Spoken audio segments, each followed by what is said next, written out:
actually, this topic makes a lot of people feel uncomfortable, but particularly in our Polynesian community. It's like you never want to be the chick that the dress is wearing. But we gather, so we're allowed to gather guys. What's up, coconuts? Welcome to Teuila Talks, the place where me, Teuila, talks. And so do you. We're getting the Polynesian view about how Polynesians feel. There are no filters here. This is not Instagram. We're gonna be going out into the streets and talking to our coconuts out there and also some very famous coconuts to get their views on some topics that are relevant to me and to you. Today's topic is New Zealand, the place that we live, a racist place to live. Let's find out. Do you think that New Zealand is a racist place to live? No, it's not.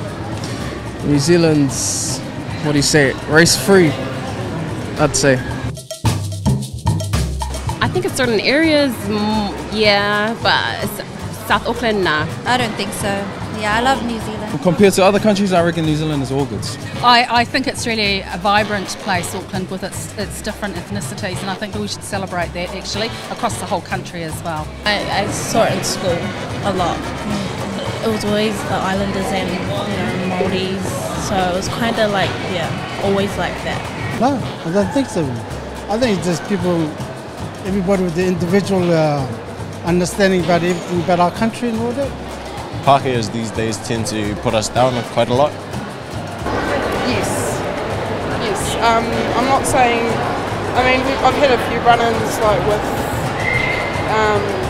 like islanders. They come over and they pretty much think they own the place, and yeah, we do get it. We do get a lot of struggle with racism, especially in Papakura, where I live. Well, guys, what do you think? Is it a racist place to live?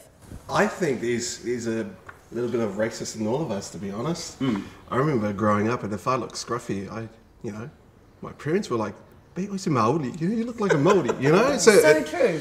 And I carry with that with me. Like if I'm driving and someone's annoying me on the road, I'm like, "What's the bet's Asian?" You know.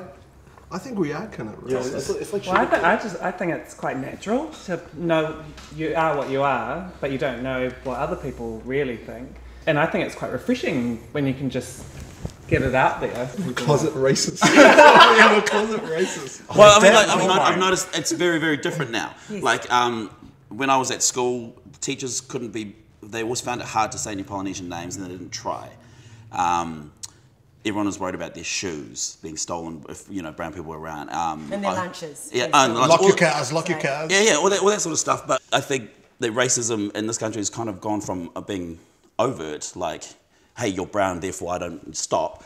Now it's more, I guess, people are focusing on like institutionalized racism, like where it's at an institution, level, on a higher level. So it's more covert and it's kind of changed forms. It's not as like out there as it used to be. Absolutely. I like your point about growing up in the 80s, because any Polynesian that grew up in the 80s and went to school in the 80s, and if you didn't experience racism, then you were extremely lucky. I really don't think that any of us didn't fall victim to that.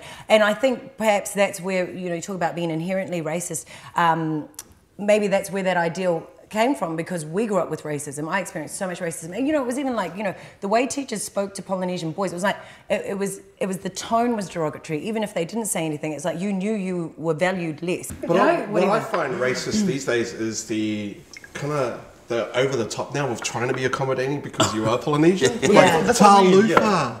Ua mai oi, see, I'm learning.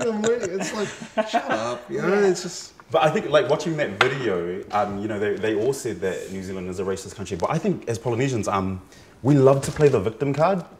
It's an easy card to play. A white man looks at you funny. Oh my gosh, he's racist. Facebook status update. That's right, I said that. I said that. Okay. We're so dramatic. Like, that's just the generation that I grew up in. Even in Australia, like I took a show over there a few years ago, and it's just surprised me that the Pacific community, like in Brisbane, the way they were talking is like, man, you guys were like New Zealand 30 years ago.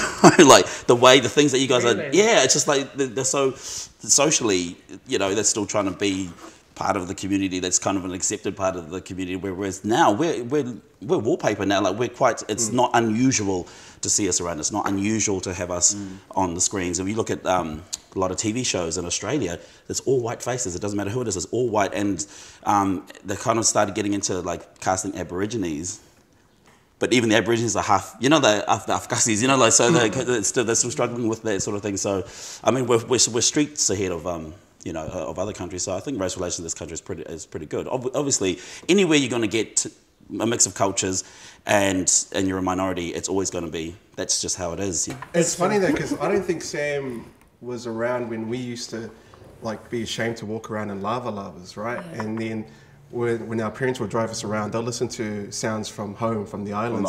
And you're like, oh shit, this is my friends, turn it down, Dad, turn it down, Mum. So whereas now, that's the norm, you know, Balangis are rocking the lava lavas, Balangis are rocking the tattoos, yeah, you know, and the music, everyone's getting into the J-Bog, the Spawn Breezy, you know, so it's quite, you don't know how hard it was, Sam, you don't know how hard it was.